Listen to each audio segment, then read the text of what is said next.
gonna lift off to a hover. You'll feel some movement on the ground as I do that. Everybody say bye, Papa said. I saw him walking around taking some photos and stuff. Super cute. Oh my lordy. Alright, we are airborne. We're going to turn to the left now. And then from here, we're going straight up for about 100 feet because I need clearance from all these wires and signs and all sorts of stuff that's around here. So we're just going to float upwards for a little bit here, a few seconds. Don't you throw up on me. And now we're going to tip forward for some speed. Oh, no. With a There's a lot better than the elevator. gentle turn to the right. Oh. All right, welcome to helicopter flight. Fun job. Yeah. The first thing we'll see is a zip line tour. It'll be right below us. Looks like most of the people will be on the left side of the aircraft. We will see these folks on the way back inbound also. We follow the same flight path, basically. It's getting pretty windy out there today with these thunderstorms moving in, so we will encounter a little bit of turbulence here and there. I know mostly where the big spots are, and I can warn you, but there might be the occasional unannounced one. Where are y'all from? Kansas City. Okay, cool. Is this your first time in Colorado? No. Oh, you come here. A lot of people from Kansas come here often, right? It's just a stone's throw by car. No biggie. There's a beautiful view of the Sangre de Cristo Peaks off to our right. It's a mountain range that extends 200 miles between here and Santa Fe, New Mexico. And there are 100 peaks over 13,000 feet in elevation over there in the distance, which is why they keep snow almost year-round. Some of those bumps you're feeling now are the wind conditions I was talking about, and we'll definitely feel some of those right here at the rim of the Royal Gorge. The Royal Gorge acts as a natural wind corridor, so you'll find some wind in there, no doubt. Beautiful view coming off to our left side here, and we're going to turn in that direction initially. We'll cross the Royal Gorge, and then we'll head through the bridge, which is on our right side. Have you seen the Royal Gorge Bridge from the ground already? No, we haven't gone that way Okay, yet. cool. Yeah, it's definitely worth checking out. I'll climb up a little here, and sometimes getting a little higher allows us to avoid a few of those bumps, but it'll be bumpy as we cross the gorge. I'm going to make a quick radio call. Excuse me. Fremont County Traffic Helicopter 660 Kilo Delta, 10 miles west of the field, maneuvering over the Royal Gorge at 7,700 and below Fremont County.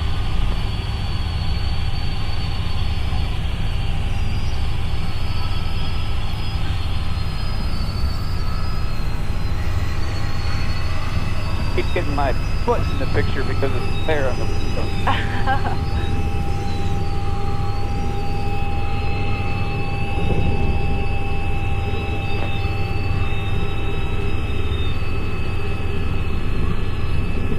Just don't mess with controls. Exactly. I'll hit you if you do. I was looking, I was making sure I didn't have any. No, you have nothing at your feet to worry about. All the stuff is over here. It's right. Like much to control compared to what you see on TV. They always get all this other stuff. How am I doing? This is a relatively simple helicopter, so as you get into more advanced models that need to do more advanced things, there's a lot more controls. But all the basic controls for all helicopters are the same. The right hand is kind of like a joystick, it's directional control. The left hand is up and down.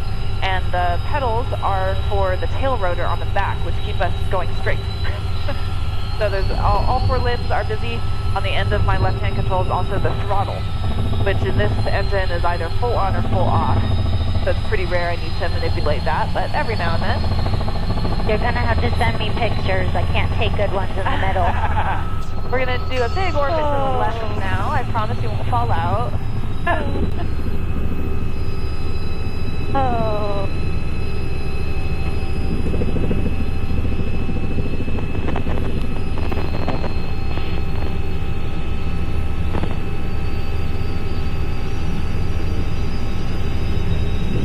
The bridge was built in 1929 as a tourist attraction by prison labor, and almost 100 years later it's still doing a pretty good job. It attracts a couple million visitors a year. Thank you. They've also added a lot of different activities here. There's a sky coaster. It looks like somebody's wrapping up their giant swing sky coaster ride there.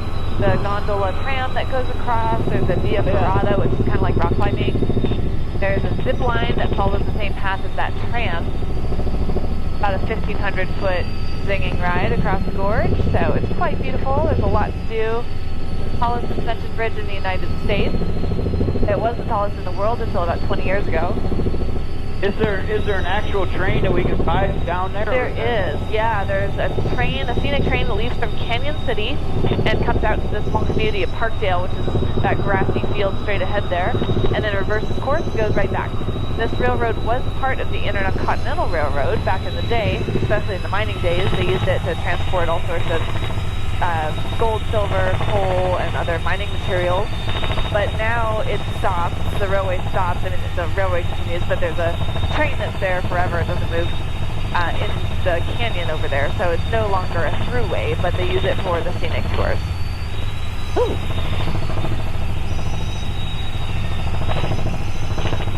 How we doing back there? I haven't thrown up yet. That's always a good sign. I only closed my eyes for the first 5 seconds. That means you're doing pretty well too then. We'll make a big turn to the right here. No. I could go left, but not pretty. Just stay straight. I like straight. Straight forever. Nice and level. I can do level. The really pretty rock wall coming up on the right side here, left over from the geologic upheaval that created the Royal Gorge. Did they find any dinosaur bones? Not in the gorge, but there are plenty of dinosaur bones around this area. This is granite, and the gorge was formed when that big chunk of granite rose up and split. Ooh. And it basically just split in half. So there weren't any bones in the granite because granite is a different type of rock than what would normally trap dinosaur bones. That requires sedimentary rock, so sandstone or limestone. And there are a ton of dinosaur bones in this area that have been discovered, but not right here because of the rock characteristics.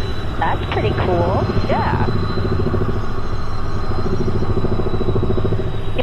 I'm doing okay now. It takes some getting used to sometimes. This little building over here used to be a Western theme park. This is all that's left over, unfortunately. It was lost in a fire that happened here in 2013, which is why there's treeless terrain on both sides of the gorge. And now they converted that building, which used to be a train depot, into a mountain biking path, which is kind of cool. You repurposed all the train railroad there. Neat little geologic feature on the right side here, that cave and waterfall side. And we're approaching the bridge one more time. Do one last lap here before we head inbound. I'll make it a dental turn. Thanks.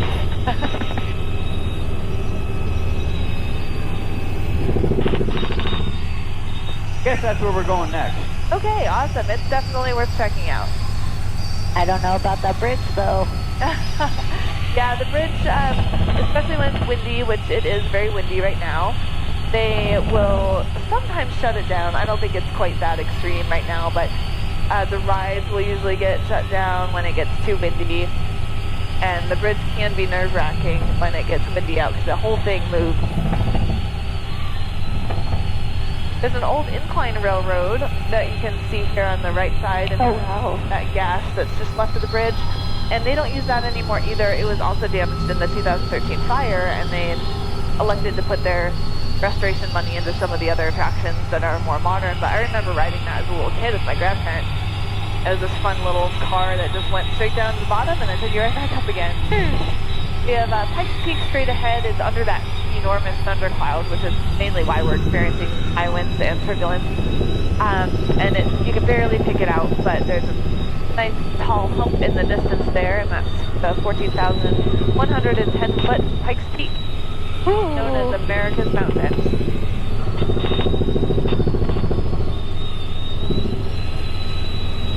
It's a good thing we didn't eat lunch.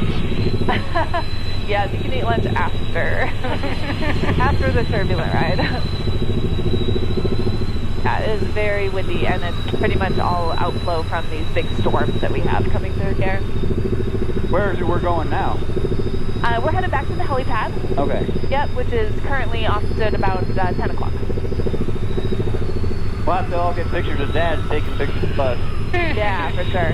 We'll pass through the zip liners. So we have the zip line tour. Looks like there's people currently on the left side. Is that what that building is? It's right not here. just like a house? That is a rental house, actually. Oh my goodness. Yeah, but all these little platforms are the zip line tour, and their office is just down the just neighbors to us. Oh yeah, she's only ziplining right now. Yep, there you go. Ooh. That's the zip line tour. So this section here for the next 10 seconds or so is always super bumpy. It's okay, we're getting closer to the ground. Yeah. Yeah, you sure are. And It's nice actually, and close.